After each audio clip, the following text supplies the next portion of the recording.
everyone. Welcome to In the Company of Charity, the podcast of the Daughters of Charity. And I invite you to welcome my co-host, Sister Liz Schoberg. Hello, Happy New Year. Happy New Year to you. Happy New Year to you too, Sister. How are you? We are alive and thriving in 2025. Try There to you rhyme go. that. Time to thrive in Good, 2025. good attempt. Yeah, nice job. Nice job. So tell us about what's on the horizons for the vocation office. Well, we just had a fabulous double showing of the Seek conference sponsored by Focus. We had a team on our side in DC, which covered 3,400-ish people of our closest friends. And our dear sisters from the province of Elizabeth Ann Seton covered the Salt Lake City, which was something like 18 to 20,000 of their closest friends over there in Utah. And what a great, if you haven't seen any of the recap talks, a lot of them are on YouTube, and then there's an app you can get them. Seek Replay, I think is the name of it. Great talks, great energy. I mean, it's just a jamboree of Catholic college students and young adults and people just trying to live their faith. And what a gift, man. It was wonderful. Yeah, I remember back in the day, when I was a vocation director, going to these events and just being so inspired and sometimes exhausted by the energy at these. And it just really gives you such a feeling of, that the church is okay, it's alive, it's well, and it's living a good and faithful life in many ways, especially through the youngest of our church members, so I'm really glad you were able to go to that and just be a witness even to the charism, being little Daughters of Charity running around. I just love that image, Yes. Yeah. I met a lot of good friends and people that we had already visited and known from the various universities and made some new ones. So Nice. We'll see what new horizons come along from that experience of meeting some cool Catholic people out there. Yeah. What about you? What's going on in the new year? So, well, the seminary is still alive and kicking. It doesn't ever really close. As long as there's a director, seminary's here. Yeah, so I am getting involved in a few other things. I've started doing some real simple volunteer work with. I'm not sure I had mentioned this, the Gateway Alliance Against Human Trafficking, which is a topic and an issue really dear to my heart. I'm going to be doing a little bit of work with them over time. Some educational programs, but also going to be working with DePaul USA as I think they call it the Vincentian Values Training. And so all the staff, and it's really developed since, way back again when I was at DePaul USA, a really, really good program to help the staff and others involved in DePaul USA to understand the Vincentian charism. So members of DePaul USA are not Vincentian priests. They're not members of the Society of St. Vincent de Paul. Some are Daughters of Charity. But this program really allows for their staff to understand the ethos and the ethics and the spirituality and, the charism that St. Vincent so generously opened his heart to, and the Spirit gave it to him and shared with the world. So I'm excited about that. It's a new endeavor for me. So I'm excited about getting involved in that. So that would be my project for the next few months.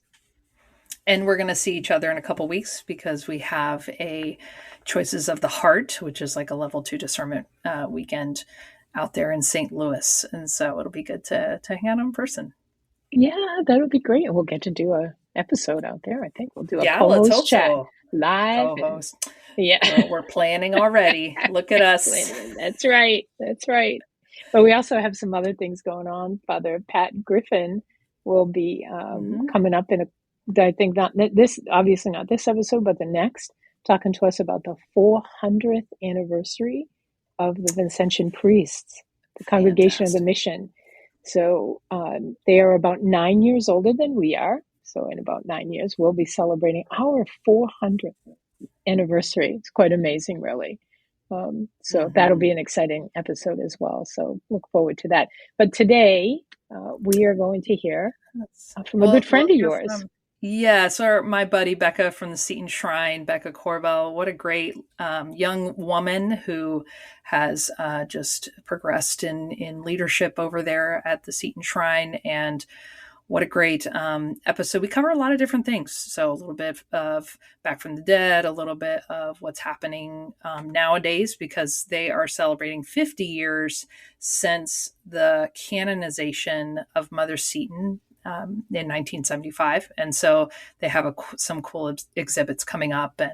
And they did just have a big celebration for her feast day, which just passed.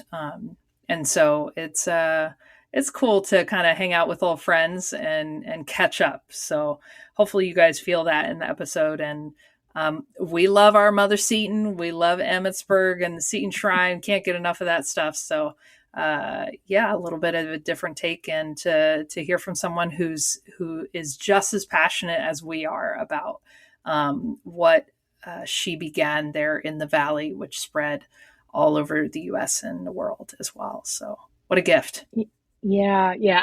I really enjoyed the episode. I always enjoy our episodes. I can't think of one I didn't enjoy, but So I good. always get a little bit of something, something out of them. And I really, this time I think talking about Back from the Dead, if you haven't participated in one, the one in Emmitsburg at the shrine is really amazing. And it really does help you to see that the lives of those who've gone before us were lives well lived one way or the other, and that the storytelling is just so compelling that it really Mm. can help you connect with the history in a very, very personal way, just within Emmitsburg itself. And there is a rich, rich history there of the church and of our congregation and the congregations that were, created by the women who followed Mother Seton. It's a really amazing story. So, um, yeah, listen to Becca, check it out. Go to Emmitsburg. It's a great place. Yeah, so as always in the new year, we want to remind people that you can get in touch with us anytime, day or night, on our email, companyofcharity@gmail.com. Send us your questions, your comments, any feedback. And certainly we appreciate if you rate us and stuff on Apple Podcasts and on Spotify. Write a rating, write a review. Would be helpful to let people know about all the good that we're trying to do here in our little corner of the podcast world.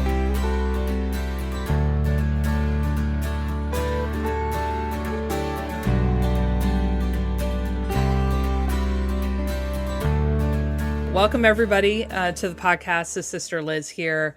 I'm here with Becca from Seton Shrine. So excited. I can't believe we haven't had you on the podcast until now, which is an absolute shame, but delighted to have you here. I'm delighted to be here. This is We were exciting. talking before we started recording that we think we've known each other for 15 years, but we don't.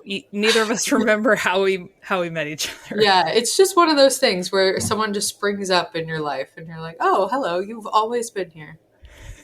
Yeah. With the beautiful voice, the songstress. Oh, God. Please introduce yourself to the folks who don't know you, and tell us a little bit about like your origin story, how you came to be at Seton Shrine and Emmitsburg, etc.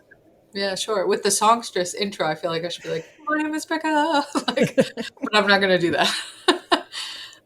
Yeah, so I'm from Emmitsburg, little town in the middle of nowhere in northern Maryland, and grew up here. And when it came time to go to college, promptly said, got to get out of here, which is somehow how I met you at the same time because you were coming to Emmitsburg at that time.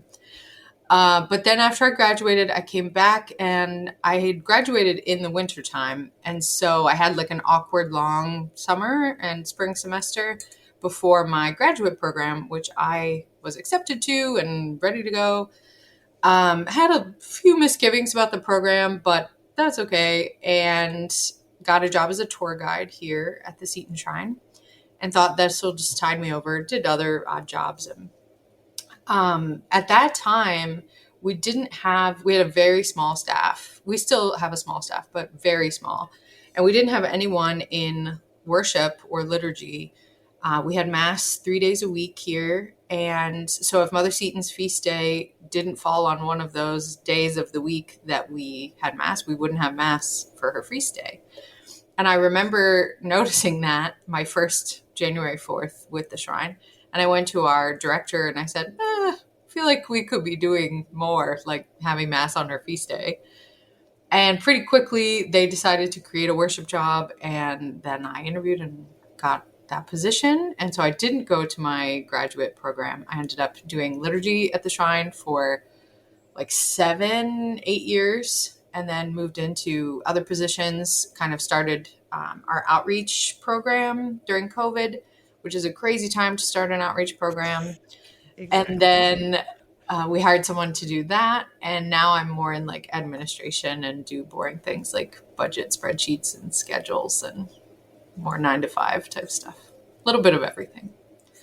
So yeah, that's the Seton Shrine origin story. I like to say that it started as a summer job 12 years ago, and I just never left.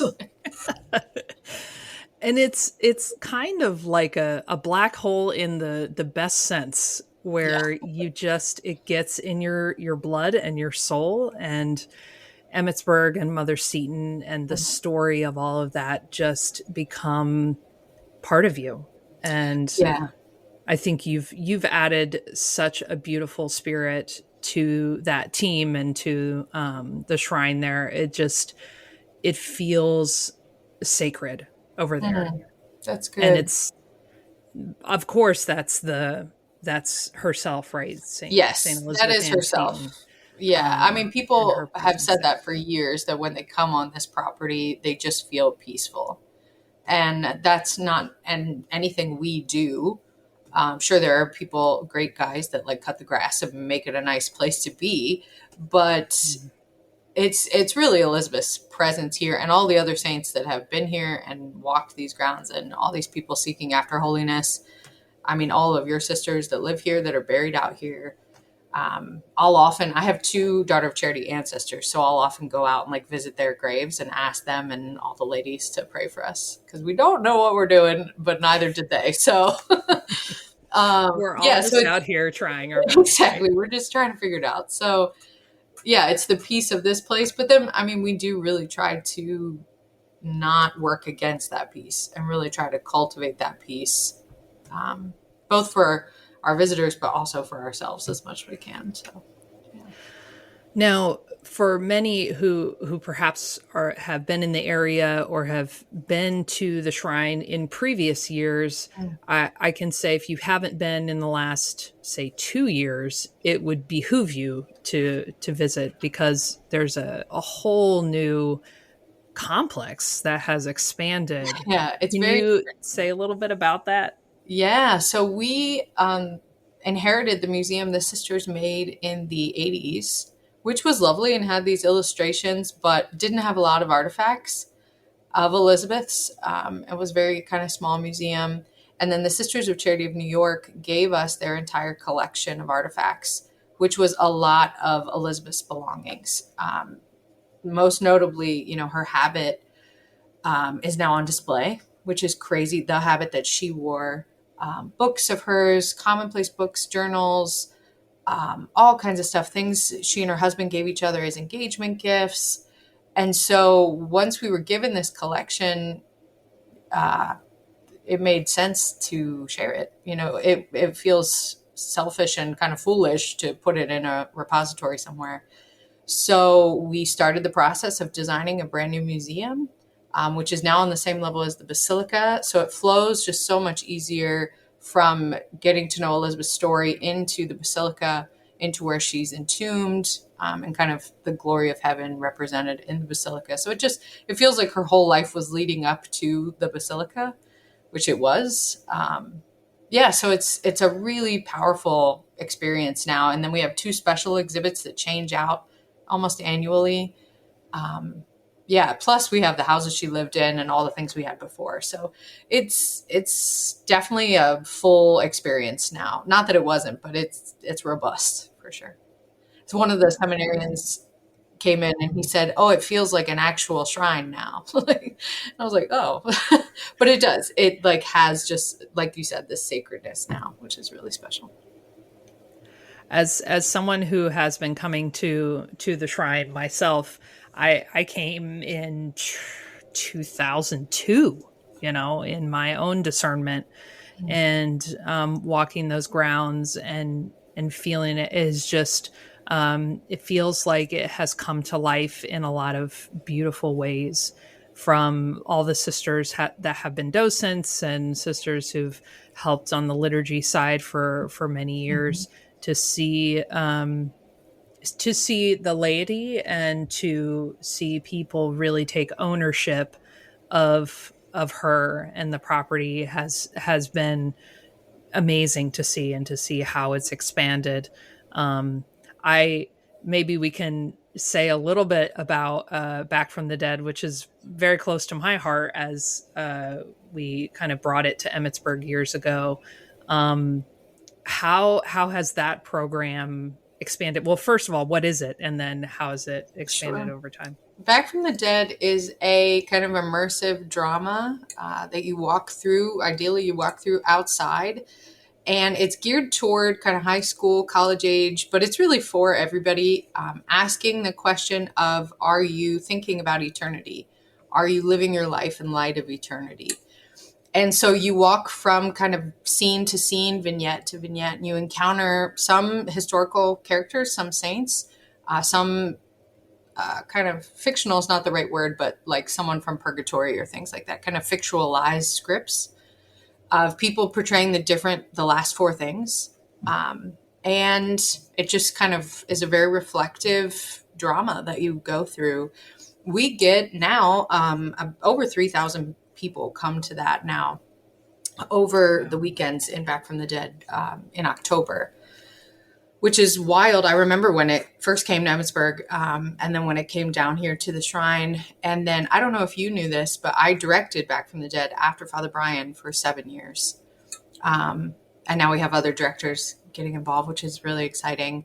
But it's very close to my heart as well. I love it. Yeah, it's one of my favorite ministries we do here, mostly because um, it reaches people in a way that they don't expect. I love a got you moment in the faith where they think that they're coming for one thing and then got you, something else happens. And I've seen the Holy Spirit just do crazy things. I say often, like, this is just a little play that we're putting on. But I've met people that have literally converted or changed their whole life. Or I can't tell you the number of confessions where someone will say to me, I haven't gone to confession since second grade and I went tonight. Like, Wow. then it's insane. Yeah, so it's such a powerful experience. It's one of our favorite things we do here because it is so, the Lord uses it like crazy. And even from a director side, I've been privileged to see how the saints work with the actor too. And they really have a devotion. We'll text each other still to this day on that feast day. Hey, happy feast day. You know, oh my gosh, I love this person. And so it's so powerful. Yeah. I You went should through go. If this. you're listening, you should go. You should figure out how to go. Yeah, if And you it haven't. actually, it is all over the country too. So you should ask around too. You can go to backfromthedead.org and purchase the scripts and do it in your own parish too. So if you're listening and there's no way you can get to the Seton Shrine or the East Coast, it's all over the place. So ask around and see. Ask your diocese and see if they have it in your area. Yeah, I mean, it just is a very powerful tool for evangelization, and a good alternative to going trick or treating, like Yeah. most families might be tempted to do. And um, it's it really gives you that light in the darkness kind of feel. This Mhm. year, when it happened to be on a discernment weekend, so we had some young ladies in Emmitsburg, and I was there helping with that. And I was really struck by, and I can't remember for the life of me the name of he must be a blessed now, who was a priest in the Satanists. Satanic, right? Yeah, Bartolo Longo. He's Yeah, great. Say a little bit about him. yeah, I love him. One of my friends has a big devotion to him, and so we were looking. One of the last four things, one of the options when you die is that you go to hell, and that's a reality. And so we try to have saints or historic, like heroic figures, talk about that, the reality of that experience. So we've had Teresa of Avila, we've had Faustina talk about their visions. But a friend of mine has this devotion to Bartolo Longo, and so we've made a script for him. And his story is that he was born to a Catholic family, but got really kind of involved in an intellectual movement at the time, became an agnostic, and then some of those professors that he was learning from were practicing Satanists, and so they sort of pulled him into the satanic religion, and he kind of went through that and became a satanic priest and talks about his experience in his quote unquote ordination, and really seeing the reality of that realm and the powers, and just being terrified and feeling trapped because he literally, gave his soul away to Satan. And so then his conversion is so powerful because a priest who's also a professor, comes in and starts just walking with him and has a relationship with him and starts talking to him about the need for confession and about Our Lady. And he has a really powerful conversion experience around his first confession back, and that forgiveness of his sins. And he really just feels those ties cut. Praise the Lord. And so he then kind of just lives in that and cuts those ties and doesn't go back, and spends the rest of his life promoting devotion to Our Lady, kind of as reparation. So the shrine Our Lady of Pompeii, he built and did a lot of work promoting just Marian devotion in Italy. And yeah, that he spent the rest of his life. I want to say he died when he was like in his 80s or 90s, and wanted. So he's written some beautiful prayers to Our Lady. Yeah, he's a really, really neat figure. Yeah, and shows that, one thing I like to do in Back from the Dead with the characters I put in is no one is too far gone. So we have a satanic priest, which all of us would say, like, that's as bad as it gets. Or we have Maria Gretti and Alessandro, her murderer, together, sharing their stories together. And he has a beautiful conversion story as well. And, people would often say, he's as bad as it gets. I'm bad, but I'm not that bad. And so to show these examples, and to show the little examples of regular people that didn't do crazy, they weren't a satanic priest, but they also had a conversion. It just gives everybody an inroad to say, like, the Lord is looking after you. He wants you too. Just like he wanted Bartolo, just like he wanted Alessandro, Maria, all of these people. He wants us. So then at the end of this experience, when you come into the basilica and you have the opportunity to just sit and reflect or go to confession, you've just been told for an hour, like, it's okay. Don't be afraid. The Lord loves you. You can live this life. And then, we offer them the opportunity to go to confession and live the life. And it's so beautiful. I remember the first time we accidentally had confession. Father Brian, who started this program, who you know well, Father Brian Nolan, he was there at the shrine. We were just chatting. Someone came up to him and said, "Oh, Father, can you hear my confession?" He said, "Oh, yeah, of course."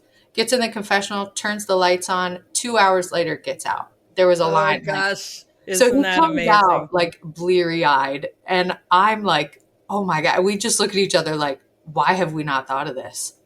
And so that night, I'm like texting every priest I know, scrambling, trying to get priests to hear confessions. And it's usually me and the priest that close down the place at like 11 p.m. just hearing these confessions. It's like, I'm not hearing. I'm just sitting there keeping the lights on. Like, he's doing all the work, the Lord is. But anyway, it's beautiful. So I highly recommend people go. Yeah, and I haven't been to the website, but the testimonies, I mean, I think what a valuable thing to have available is how many people have been impacted from this experience, and to be able to say, like, we should have a healthy fear of the things we should be afraid of, Yeah. and not take lightly things that are of significance. And I was really taken this year by you had a Rebecca Seton character.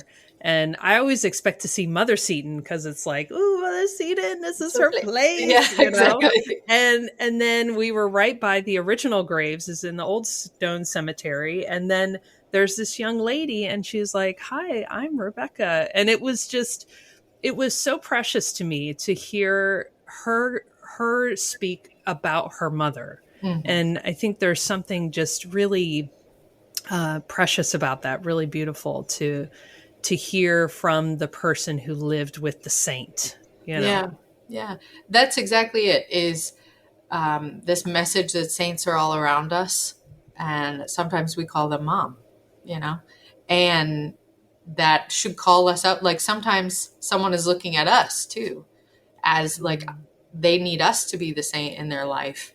And so that's specifically what Rebecca talks about. She's my favorite of Mother Seton's 5 children. I did not write that script, but was thrilled to see her in it. And yeah, she's incredible. Not her last words, but close to, as she was dying, she had this very painful infection that she was dying from in her bones. And she looked at her mother, Elizabeth, and said, I'm going to have to account for every mass that I heard poorly. And she's 14 years old. And like, I think of that very often whenever I'm getting distracted of like, oh, there's another one I'm going to have to account for. But just really, that I think is the fruit of living with someone seeking after holiness, is that it's just part of your life. It's just in the water, and it's not like she was being particularly heroic in that moment, even though I look at it and feel that way. She just was talking to her mom about the things they talk about.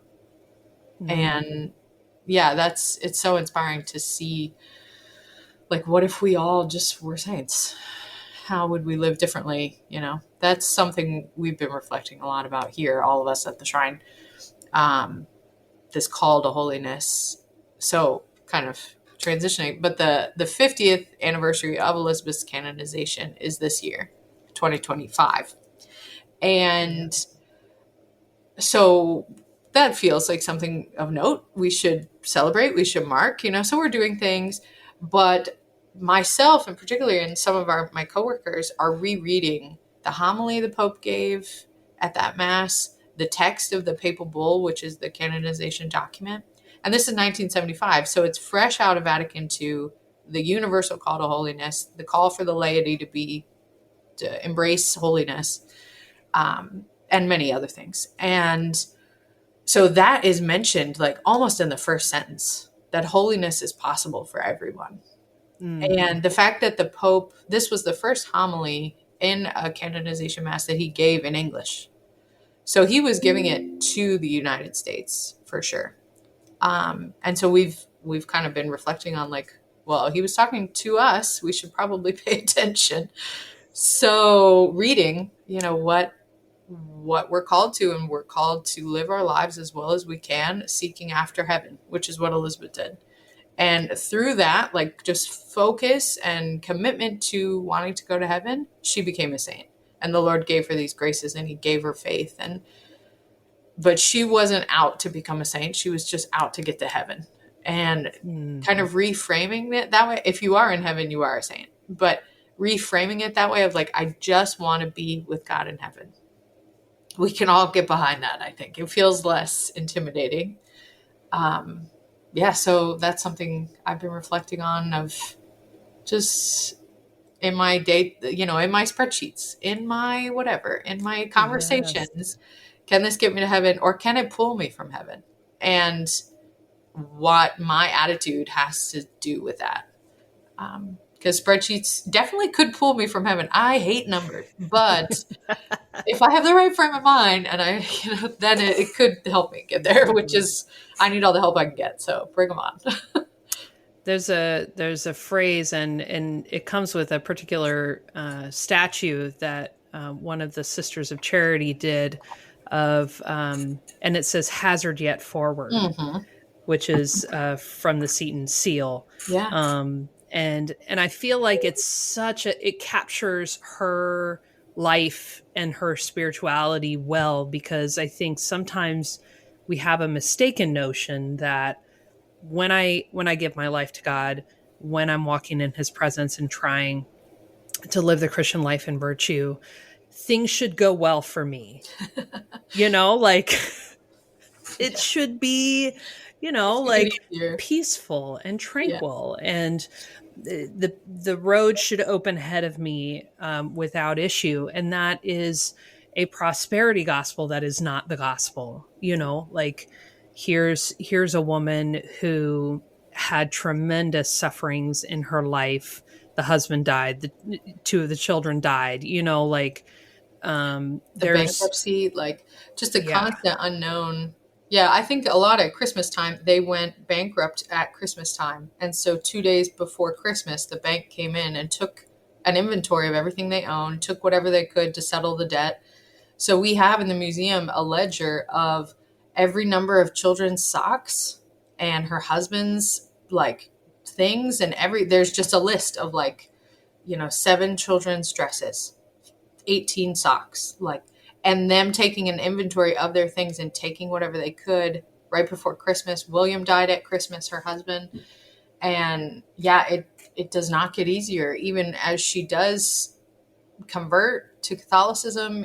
Then she moves to the middle of nowhere where one of her dearest friends and sister-in-laws dies almost within months. It just feels like it could not have felt like that's what the Lord wanted her to do. It could not have. She must have been and we see this, she writes kind of an account of her life later, but it could not have felt like, yes, good choice, Betty, good choice. Like, my children are out here, we're all sick, freezing cold, washing our clothes in a creek bed. Like, I'm sorry, what? It would have been crazy, but that's what the Lord used to get her to heaven.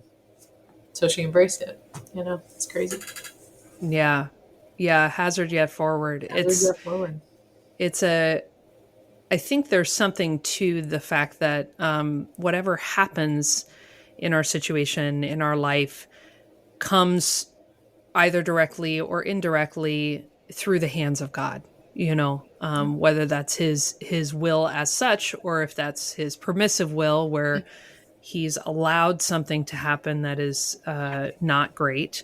And I think Mother Seton shows us that you can still have faith amidst the craziness, amidst death, and amidst, challenge that none of us in our right minds would choose that, and it's an aspect of Christianity that is not always fun to think about, but it is promised that, the Lord says it's take up your cross and follow me. It's not like pick up your bunnies and rainbows and follow me. That's a bummer. Yeah. Yeah, it makes me think, this has nothing to do with the shrine, but I love to hike and backpack and things like that. And I had a really transformative experience doing my first 14er out in Colorado, which is just a 14,000 foot tall mountain. And what happened was I got to a certain elevation. The trees were still there. Like, it wasn't really that high up yet. But I was like, this is beautiful. I could sit on this rock. You all have to come back down this way anyway. You can pick me up. I've made it. And the people I was hiking with were like, you're going to regret it if you don't go all the way. You've flew all the way out here. You should do it. And I sat there for probably a half an hour like, will I? This is pretty nice.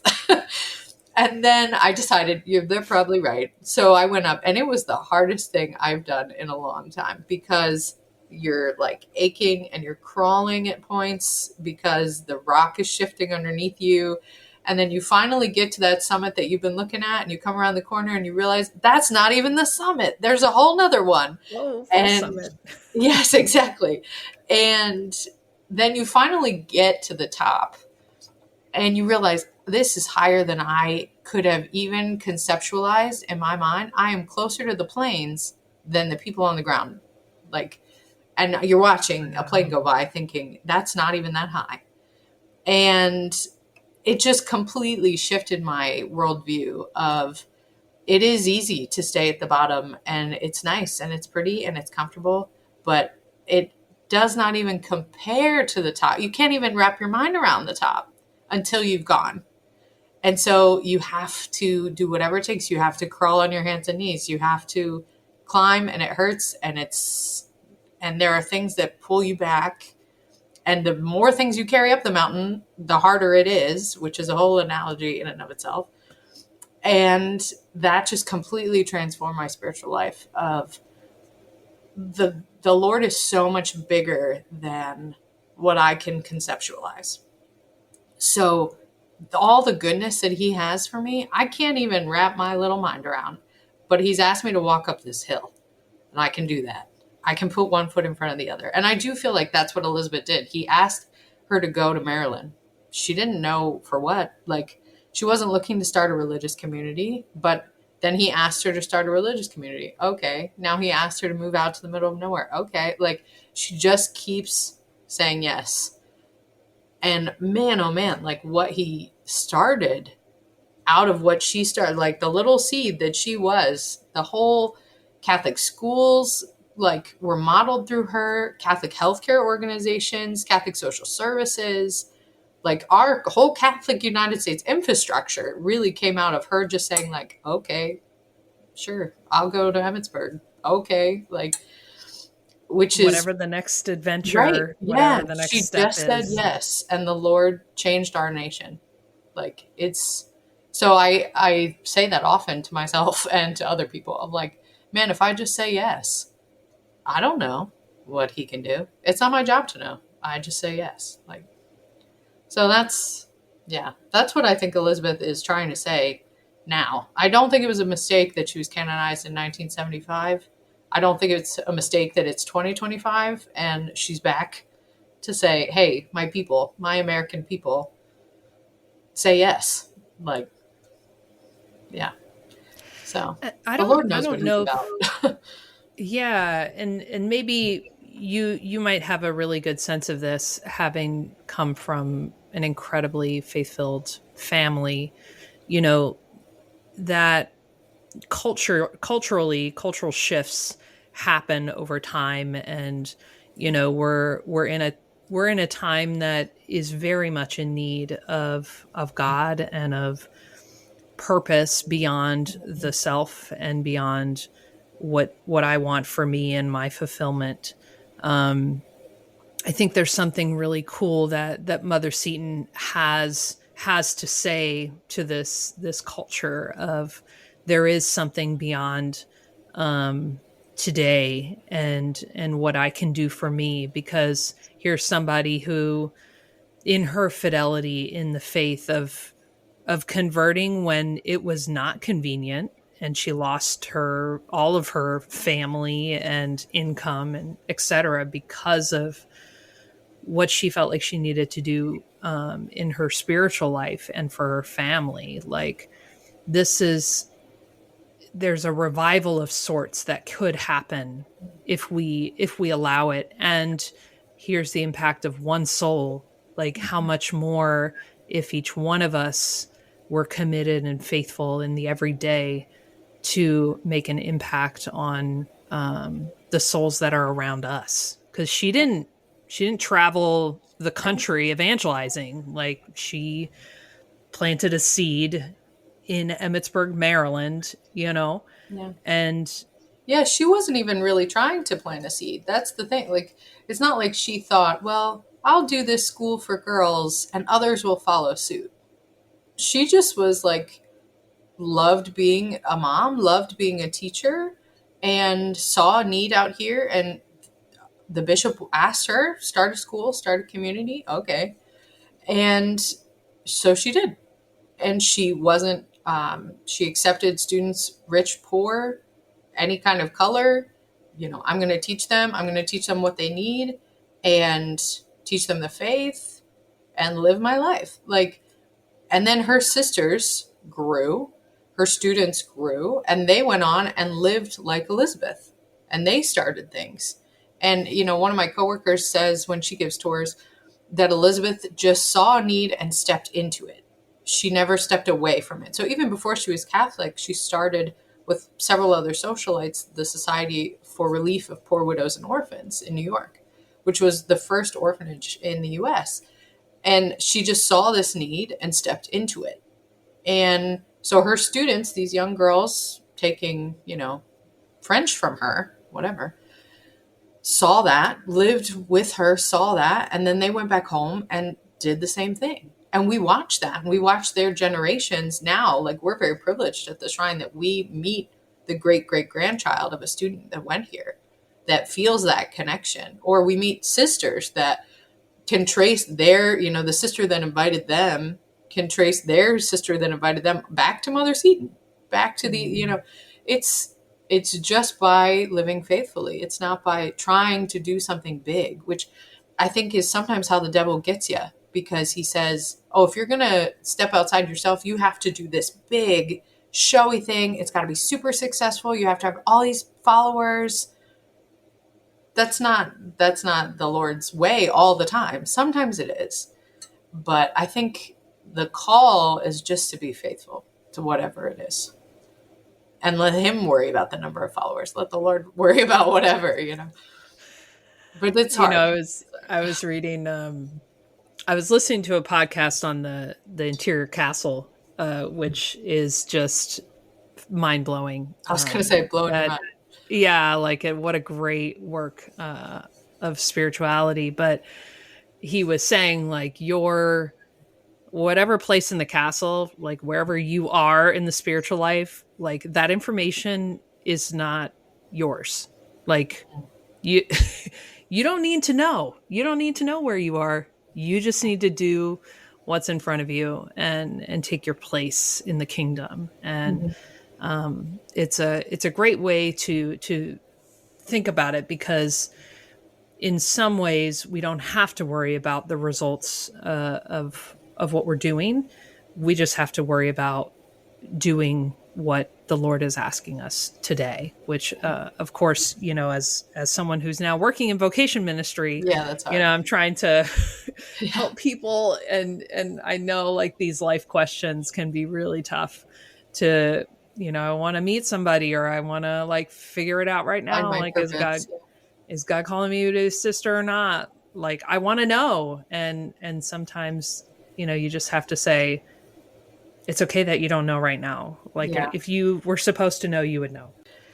So what is coming up this year as you guys look towards this 50th anniversary of her canonization? It's America's saint, people. She is wife, mother, convert, foundress. What a great example to not just the sisters, not just converts, not just mothers, but all people can find can find something in her. Yeah, so we have actually on January 4th is Mother Seton's feast day. So on that day, we're going to open a brand new special exhibit, which they're busy bees working at finishing right now, called One of Us, to your point. So it's focused on the canonization, but more so what was going on in the nation. Why did we need an American saint? And why did the church choose Elizabeth? There were a lot of people in the pipeline. So they didn't have to choose. It's not like Elizabeth was the only one. And so why did they choose her to be the first American-born saint? And what it was like on that day in Rome, in Emmitsburg, and then other saints. This is the thing I'm so excited about in this exhibit, is all the other American blesseds, servants of God's, venerable, that are in the pipeline, so that you can get involved. And there are people from every walk of life on this board. It's crazy. We have men, women, children, a couple. We have people from literally every background you can think of, religious, not religious. um, and Native American, and just all kinds of people that are on their process to being canonized saints, which is so exciting. And little facts about them, and then you can learn more about them, or you can get involved with their process, which is really exciting. So that'll be up all year long. So anytime you come to the shrine, you should definitely check that out. It's really, really cool. And there is a website online too, setonshrine.org/50, which it will have, as the year rolls out, even more aspects of that exhibit online. If you can't come online, go to setonshrine.org/50, and you'll see other aspects of it online, the video, things like that. We're also doing other things remotely too. So we're working with every Seton shrine or Seton parish, Seton school, anyone named after Elizabeth Seton organization. We invite you to reach out to us. We've been reaching out to a lot of them. There's over 200 in the United States, trying to help them to celebrate their patronal feast.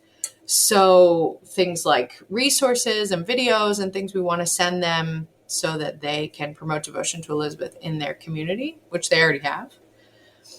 Just get to know them better and be a resource for them. So that's really exciting. We're also really encouraging pilgrimage. So either coming here or going to another place. We're co-sponsoring the Camino of Maryland. So if you're in our area, the Camino of Maryland is a walking pilgrimage in the summertime. It's about 12 days, I think, that ends here around Corpus Christi Sunday. And it's just like the Camino de Santiago in Spain, but it's under Elizabeth's patronage. So they walk from Southern Maryland to Emmitsburg, which is really exciting. So they've been doing this for a while, and we're just really trying to help promote that experience. As you already heard, I love a walking pilgrimage. It's like very integral to my spirituality. So that's exciting. But then we'll also have all our events are on the website. We do a lot throughout the year, and they'll all kind of have a 50th flavor. But the big one will be in September. So on September 14th is the actual 50th anniversary. And we'll have all kinds of things going on that day. We'll have a big mass, and I'm sure it'll be on EWTN as well. And just a lot of festival type things like music and things like that, but also speakers. And it's going to be a big day. So Sunday, September 14th is the day to put on your calendar. If you are able to come, that'd be awesome. If not, count me in. 100%. Count you in. That's good. I'll come. If you want me to sing, I'll sing. If you want me to just have my name tag, I always love Mother Seton's birthday in August, when all the Elizabeths come and they can have their little name tag with Elizabeth on it. I know. It's lovely to see. So yeah, we're doing a lot. Plus then, if you're here in September, you might as well just stay a few weeks and go to Back from the Dead. It's a whole thing. And not double it up, people. Double it up. It's a pilgrimage. So any last encouragement for people out there to connect with Mother Seton and to live in fidelity to the call? What's your final, what would Mother Seton want people to know? Oh, what would Mother Seton want people to know? I think she would want, particularly your listeners, to know that it's okay to be scared, but say yes, it's worth it. To whatever that is. Whether it's just a little thing or feels like a big scary thing, lean in to where you see the call. Lean into where you see the need, and say yes. Yeah. Because God is faithful and he will bless it. Yes, he is. Well, Becca, thank you so much for taking the time and for all the work that you and your team over there have been doing. It's just a comfort on our side, on my side, to know that the good work continues, and letting people know about this amazing saint and what it means for their life. Because it's something you can say, oh, I'm going to go, and isn't that so nice? But then it doesn't affect you in any way. But I think in this case, you guys are doing something really special there to help people integrate that into their life and their situation. So thank you so much. God bless.